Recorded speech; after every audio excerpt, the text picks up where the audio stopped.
Hello guys, स्वागत है आपके अपने YouTube channel political science tutorial में। तो गाइस आज हम बात करेंगे सुभाष चंद्र बोस जी के बारे में, क्योंकि आज इनकी जयंती है और इन 126वीं जयंती आज हम इनको मना रहे हैं पराक्रम दिवस के रूप में। तो गाइस बात करते हैं इनके जन्म की। तो इनका जन्म आज ही के दिन 23 जनवरी 1897 ईस्वी में उड़ीसा के कटक नामक शहर में हिंदू कायस्थ परिवार में हुआ। इनके पिता का नाम था जानकीनाथ बोस, जो एक मशहूर वकील थे कटक शहर के, और इनकी माता का नाम था प्रभावती देवी। तो गाइज इन जो जानकीनाथ बोस और प्रभावती देवी थे, इनके टोटल 14 संतानें थी संतान, और 14 में से 6 तो पुत्री थी और 8 पुत्र थे। 8 में इन 14 संतानों में से जो सुभाष चंद्र बोस जी थे वो 9वीं संतान थे। कौन सी संतान थे? 9वीं। और पुत्र की बात करें तो 5वें नंबर के पुत्र थे। अब ये तो गाइज आप सभी को पता होगा कि इन्होंने द्वितीय विश्व युद्ध के दौरान जापान की सहायता से अंग्रेजों से लड़ने के लिए आज़ाद हिंद नामक फौज की स्थापना की थी। और ये बहुत ही इंटेलिजेंट पेशे से ये आईएएस की परीक्षा भी इन्होंने पास कर दी थी, और 4th रैंक के साथ। ये आपको याद रहना चाहिए। परंतु इन्होंने वह नौकरी नहीं की। और इन्होंने एक फेमस, जो आज का हमारे देश का राष्ट्रीय नारा है, जय हिंद, यह नारा सुभाष चंद्र बोस जी ने दिया। गाइस ये तो आप सभी को पता होगा, आपने कहीं ना कहीं से पढ़ा होगा। और आज मैं जो आपको एक इनकी ऐसी स्टोरी, विवाहिक संबंधित आपको एक स्टोरी बताऊंगा, जो शायद ही आपने इनके बारे में पढ़ा होगा। अगर पढ़ा भी होगा तो आपके शायद वो याद नहीं होगा। तो चलिए शुरू करते हैं। जब सन 1934 में सुभाष चंद्र बोस जी अपनी बीमारी का इलाज करवाने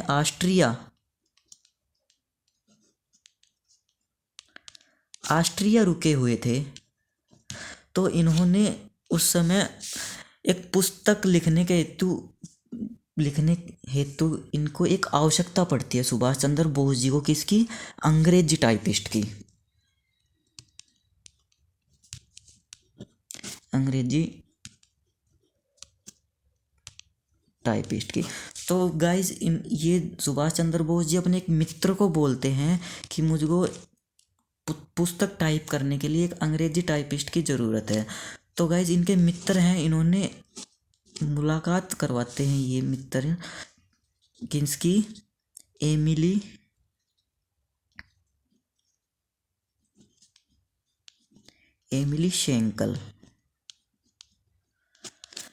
शेंकल से सुभाष चंद्र बोस जी की मुलाकात कराते हैं। जब guys Subhash Chandra Bose ji Emily Schenkl को देखते हैं, तो गाइज सुभाष चंद्र बोस जी इनकी तरफ आकर्षित हो जाते हैं, और उन दोनों में स्वाभाविक धीरे धीरे प्रेम हो जाता है। दोनों के बीच प्रेम हो गया, एमिली शेंकल और सुभाष चंद्र बोस जी के बीच में। और गाइज 1942 में दोनों ने शादी कर ली। और वह जगह थी, शादी जिस जगह पर इन्होंने की थी उसका जगह का नाम था बाड़गास्टिन।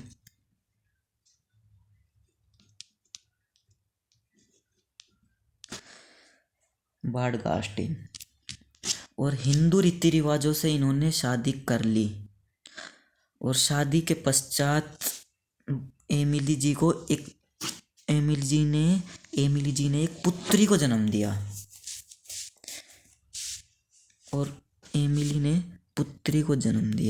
कौन सी जगह पर? वियना नामक जगह पर पुत्री को जन्म दिया। गाइस जब पुत्री सुभाष चंद्र बोस जी ने उनको पहली बार जब देखा, जब वह 3 सप्ताह की थी, इनकी पुत्री, और इनका नाम निकाला। उनका नाम था इनकी पुत्री का सुनीता बोस। सॉरी, सुनीता नहीं, अनीता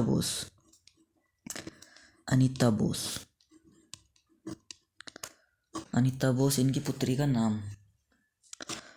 और ये गाइज जब 3.25 साल की थी, जब 18 अगस्त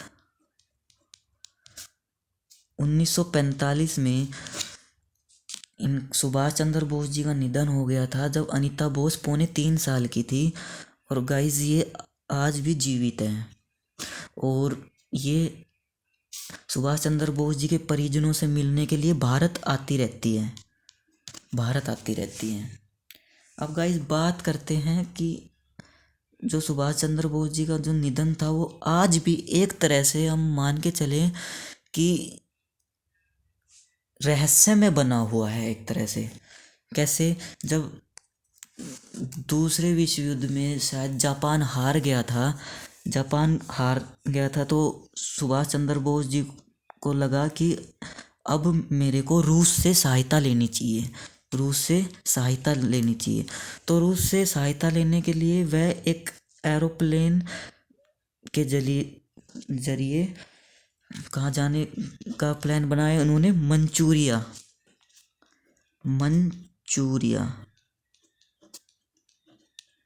मंचूरिया जाने का मतलब वो मंचूरिया जा रहे थे।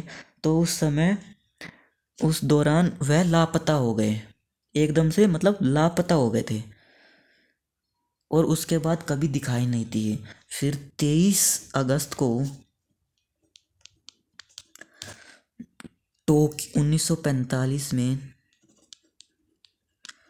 टोक्यो रेडियो बताता है।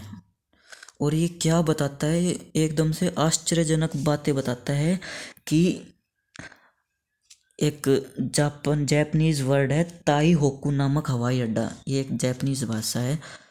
उस जगह के आसपास सुभाष चंद्र बोस जी का जो प्लेन है वो दुर्घटनाग्रस्त हो गया, जिसमें हमारे जर्नल और कुछ